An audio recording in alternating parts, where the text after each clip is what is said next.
Wait.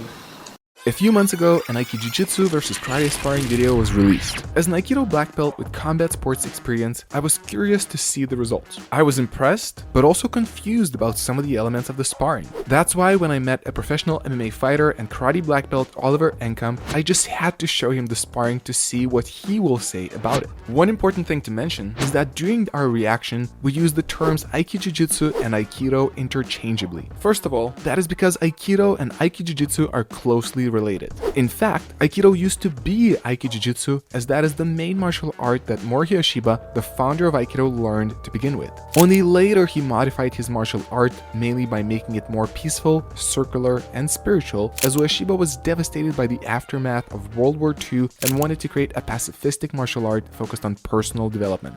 Meanwhile, Aikijutsu remains the rougher, older brother of Aikido, which includes more strikes, kicks, and even some ground techniques usually missing from Aikido. But if you take a look at certain Aikijutsu demonstrations, you'll hardly see a difference between it and some Aikido styles. Guillaume Erard, who is representing Aikijutsu in the sparring video, is not only a 5th degree Aikijutsu black belt, but a 5th degree Aikido black belt as well. So during the sparring, we see a mix of both. Meanwhile, Yusuke Nagano is representing karate. He is a 2nd degree black belt in Shotokan Karate, a style developed by Gishin Funakoshi, usually referred to as the father of modern karate. Shotokan Karate is also known as a more point sparring based style, which makes this sparring even more interesting to watch since Aikijutsu usually promotes itself as a warfare based martial art used by the samurai in life and death situations and rarely includes sports elements or sparring. While Oliver and I are huge fans of the importance of sparring and pressure testing, we were curious to see how these two martial arts will fare against each other. Now, with everything set on the table, let's take a look at the sparring. The way he stands, look at his stance and his guard. It's not like a boxer guard, it's not like a Muay Thai guard or anything. It's obvious he's grappling oriented because he wants to move in to the clinch and throw a guy down all the time. Impressive counter, like he grabbed it, he punched and threw right away. Recognizing here that he doesn't set his kick up, throws it out there like a naked kick. Those are easy to defend against. If you throw kicks without full force, it's not considered good sparring etiquette to catch those because it's so easy if I just kick you light. If I would have gone full force, you wouldn't be able to do that. What are the hands doing down here? I should use them feigning, go against the eyes. That clearly just worked because he's way bigger. He didn't really even grab, he just off-balanced him. He was kind of jumping in, so he had the momentum and all his weight going forward, and he used that flow. I guess that's another Aikido principle, going with the flow. I can see the Aikido principle and close enough to a technique, which is called Iriminage. But as you said, somebody would be resisting. The Aikido practitioner here, he commits 100% to his takedowns. Right. But the karate fighter doesn't commit 100% to his punches because he pulls them back. It's not really fair in that regard. If you want to compare which one is more effective. Right. So now you can tell he doesn't want to be in the clinch anymore. He strikes and then he tries to push away. Wait.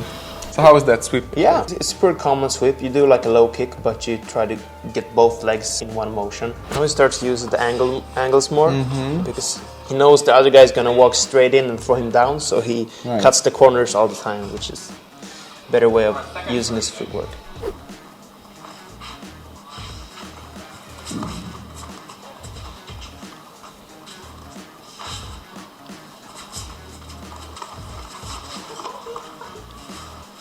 He was more aware now of the distance and not just throwing techniques out there, actually waiting more and timing more. So he was marking a punch towards the face. He stepped in, he pulled the punch back here, and the other guy just throws him. So if he would have landed that strike, boom, I would have distracted you as an Aikido practitioner, and maybe you wouldn't have pulled that throw off. I competed a lot in karate kumite, like point fighting. You would set up a lot of things with feints, just like bouncing in like that, and chasing the tempo and rhythm. But I don't see him using any feints. Same pace, throwing a kick, boom, getting sweep. If I was the karate guy's coach here, I would tell him to start feigning more and using his hands, and then he would build a kick on the hands.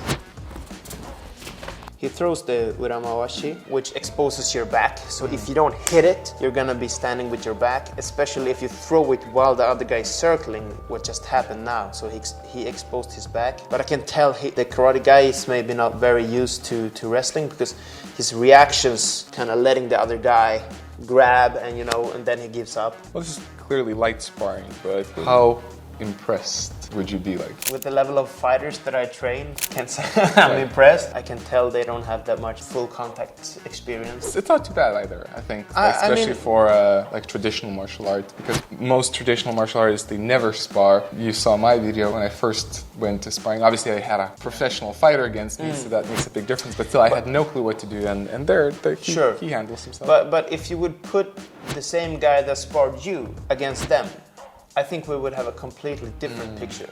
Because now we have one Aikido, Aikijutsu practitioner, and we have one karate point fighter, which is more like fencing. How would they react if someone would be throwing combinations?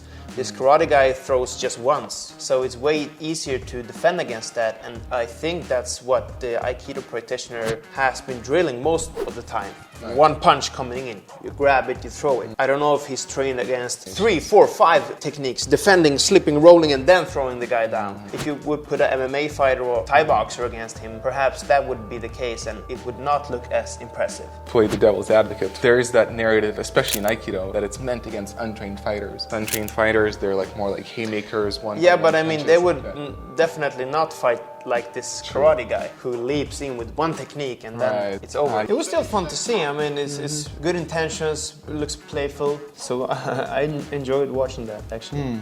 If you want to see my Aikido versus Judo sparring, click here. If you want to see the full reaction footage to the Aikijutsu versus Karate video, click here. Thank you for watching, and as always, I wish you to own your journey.